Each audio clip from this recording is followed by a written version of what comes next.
A fireside chat with Marianne Scott, author of Finding Ruby.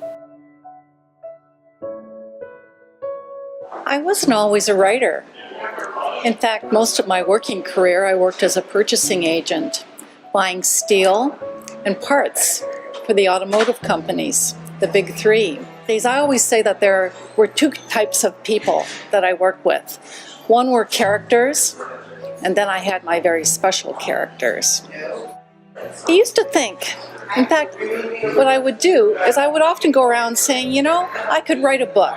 It would be a wonderful memoir. People would be very interested in all my trials and tribulations. So I did some research, and I thought, yes, this would be a really good thing to do. But then I learned that with memoir, you have to be very careful, because people often have different opinions about what the actual truth is.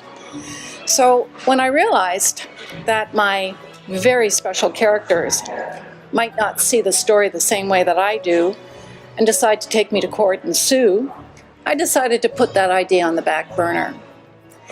But as time went by, I still had that urge inside of me where I wanted to write. And I knew that I had a lot of stories that I needed to tell. And finally I just said, okay, fine. If it can't be memoir, then it should be fiction. And that's how Finding Ruby got started. Because I had a memory. It was a memory of when I was younger. I remember coming home one day and seeing my father sitting at the television set watching the news as he usually did. But this was different.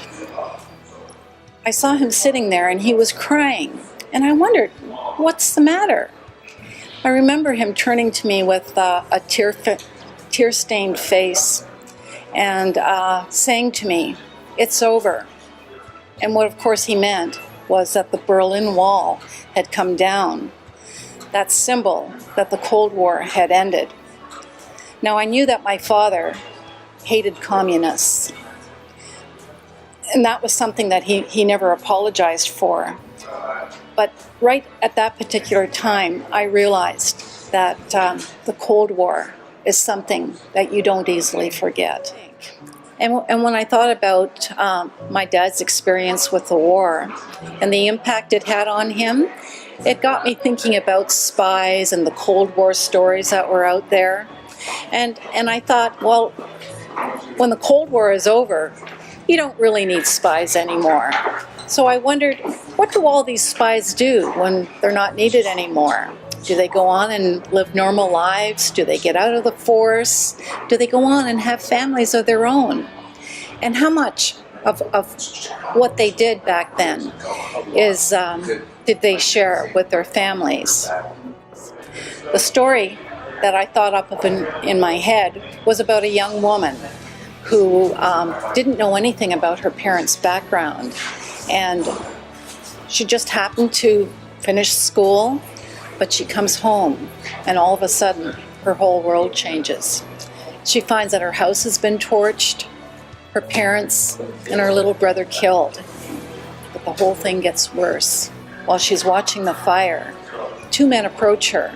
They're posing as police officers and flashing a badge at her. And they say, "Kathleen Jones, you have to come with us down to the police station." But they don't go to the police station. She finds she's dragged off into a car, she's drugged, and when she wakes up, her whole world has changed. She finds her face in bandages, and they're not calling her Kathleen anymore. All of a sudden, they're calling her Ruby, Ruby Draker. Finding Ruby is a novel about knowing yourself, accepting change, embracing danger, and taking risks. You never know what life is going to throw at you.